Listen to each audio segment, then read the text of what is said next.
Hey, what's up everybody? Nate here from Out of the Basement bringing you a brand new figure review. Today we are taking a look at the Target Exclusive Carbonized Mandalorian and the standard Black Series release of the Mandalorian.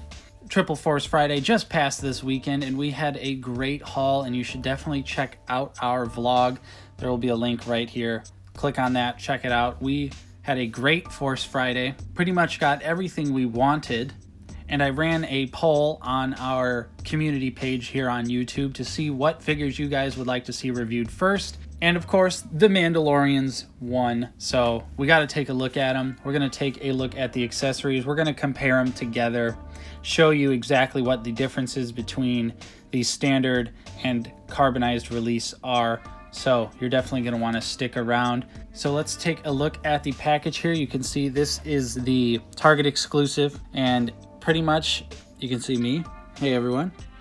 It's a really shiny box, and the figure is shiny as well, and it costs an extra $5. So we're also going to be talking about if it is worth the extra money.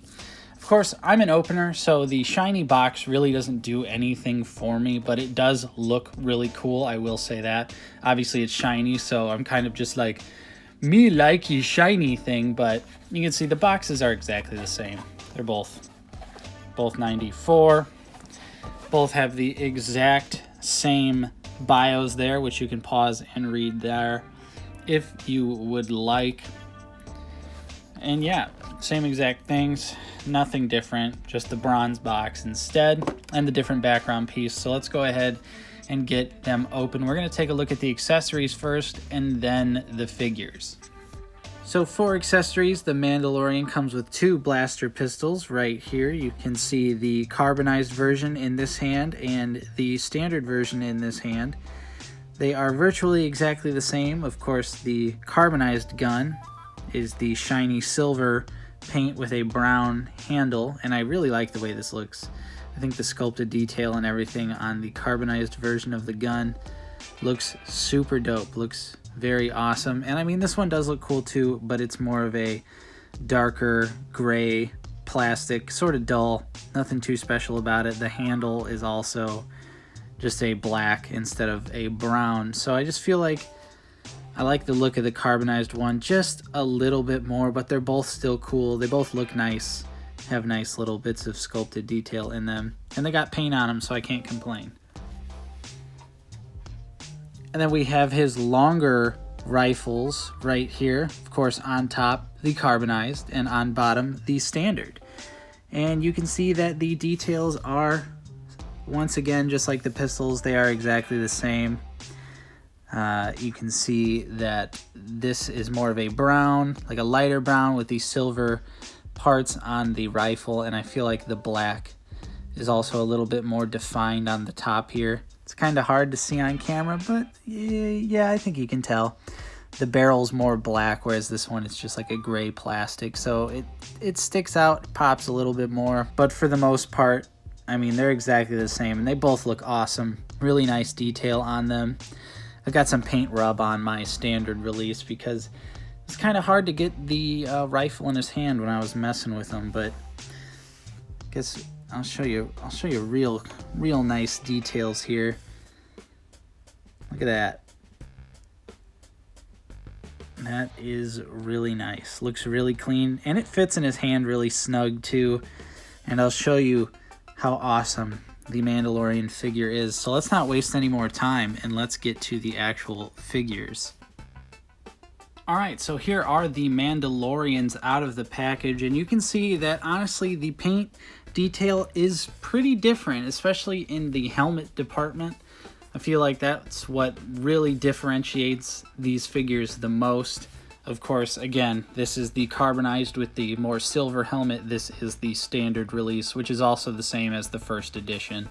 It's just a different box. This year was the year of the box gimmick from Hasbro, but so far I'm loving both of these figures. I think they both have their strengths and they both have some weaknesses, so we will get into that, but let's take a close look here. So you can see that they are both very similar in the detail department.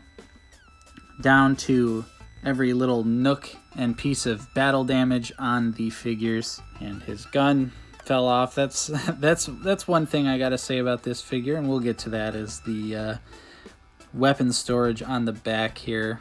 And then you'll notice something really interesting right there. That is totally a shore trooper pauldron. So I'm wondering what that is doing on the Mandalorian, along with, I think, this piece of armor right here and his other hand. But taking a closer look, let's start with the carbonized version. We'll put his blaster down so you can see a good look at all the details. It's got these wonderful, nice bits of brown paint on the actual helmet that give you a little bit of dirt and grit on the front, and the overall silver of the helmet does look really cool. I think it, obviously the original release is more show accurate, at least from what we've seen so far, but what this reminded me of was this pin that I got, and that helmet design on the Mandalorian right there. It's lighter, so this almost is like a weird animated style drawing, so I like that. I like this different helmet. I tried to take the head off, but it doesn't seem to be an easy pop off, so you'll definitely have to hot water it, like if you wanted to swap this head and put it on that one, or if you just wanted to put a different head on there. But you can see the figure features this like sheen, this metallic sheen throughout the entire figure. So it kind of looks like he's wet, but it also just looks really nice. I really think that the carbonized look turned out really well on the Mandalorian. Is it worth an extra $5 for some shiny paint? My non-Star Wars brain says absolutely not, but my Star Wars collecting brain says yes, this is dope. And I do honestly think that this one looks a little bit better than the standard release. But just look at all of the wonderful detail on the armor. Love the silver paint mixed in with all the bronze. It really looks very nice, and you can tell that Hasbro actually somewhat cared when they were producing this figure. Tons of paint on the Mandalorian, tons of different paint too, so it all works out. This looks like another shore trooper piece as well, so that's kind of neat. I wonder why he's got all this shore trooper armor on him, question mark. And the cape looks really nice too. I like the way it falls. I like how loose it is and how it hangs, and it's really soft and pliable, so you can definitely get it out of the way. And I would imagine with just a little bit of effort, you can probably pop the cape off if you want, but I'm not going to do it. So let's take a look at the details on the standard release, and you can obviously right off the bat tell it's a much more muted look. And we'll do a close-up side by side, and you can see here the difference in details.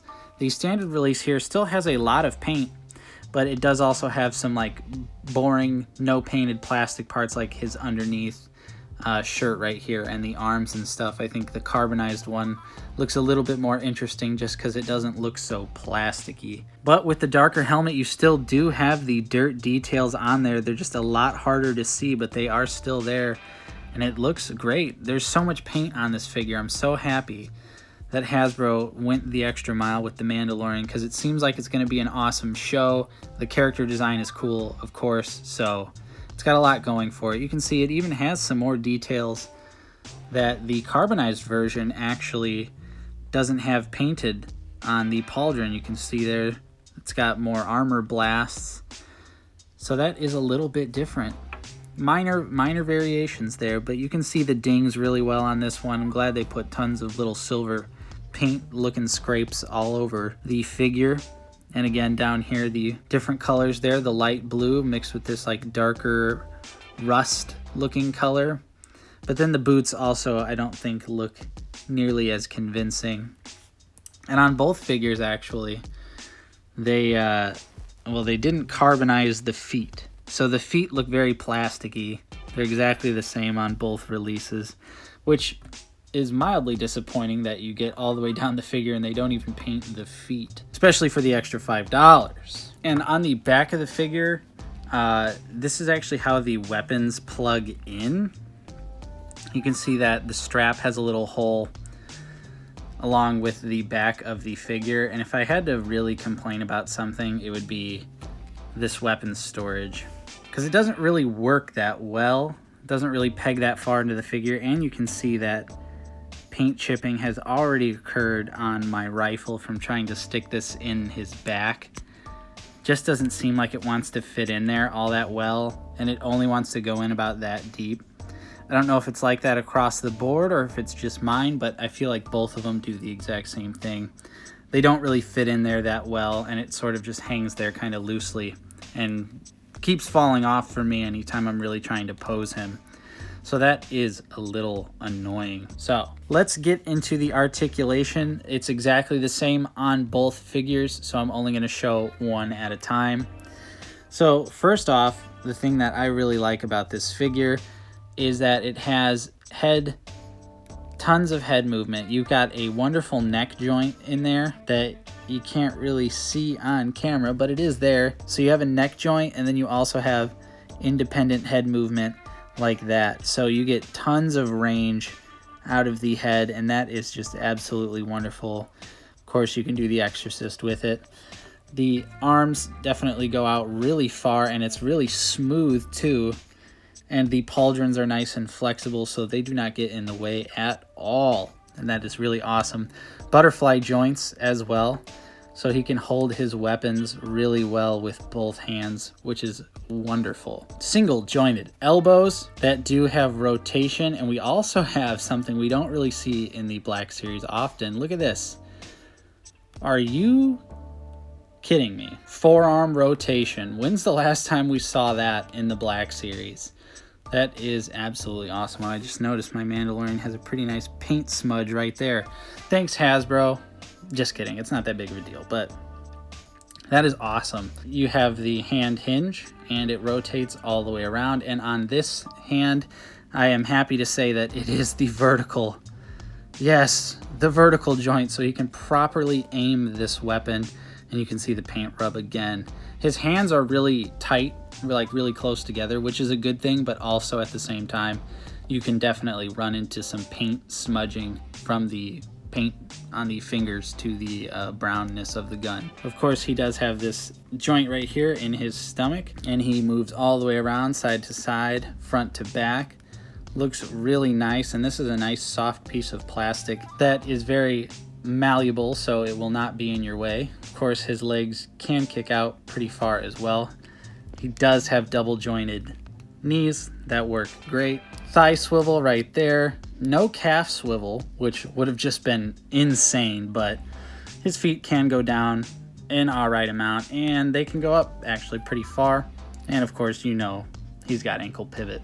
But now we're going to go ahead and we're going to compare these guys to some other Black Series figures along with some other lines so you can get a sense of scale. Okay, so here they are next to the Black Series Archive Wave Boba Fett and the Entertainment Earth exclusive 501st Clone Trooper. Then we've got IG-88 from the Black Series and the Shadow Ranger from the Hasbro Lightning Collection. And next to NECA Jason and Mezco Michael. And finally, the Mafex First Order Stormtrooper and the Marvel Legends PS4 Spider-Man. So yeah, overall, I am really impressed with both of these figures. I think the articulation is absolutely wonderful. Some of the best articulation I think we've seen in the Black Series, period. The details are really nice on the figures. Plenty of paint to give you bang for your buck. Of course, the weapon storage is an issue to me. The paint rubbing is never good, of course.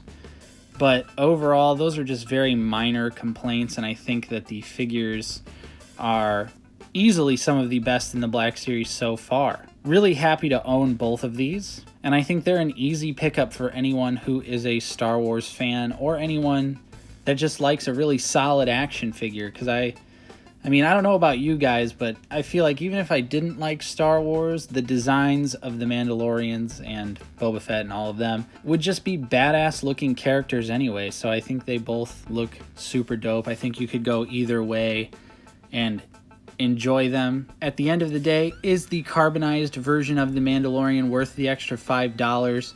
Like I said earlier, the non-Star Wars fan in me would probably say absolutely not, but being a Star Wars fan and loving just the slight variation of the armor, I gotta say, it was definitely worth it, obviously, and was one of the reasons I woke up so damn early on Force Friday was to get the carbonized Mandalorian, because the pictures look dope, and in hand he looks dope, but the standard release is also just as badass. So what do you guys think of these figures? Let me know in the comments down below. Of course, if you enjoyed my review, don't forget to leave a like, share this video with your friends, subscribe if you are new. We've got way more action figure reviews coming this week. I'm going to be reviewing almost every single Force Friday Black Series figure release, so you're definitely going to want to stay around and check those videos out. Of course, I'm Nate. Thank you so much for watching, and we will see you next time on Out of the Basement.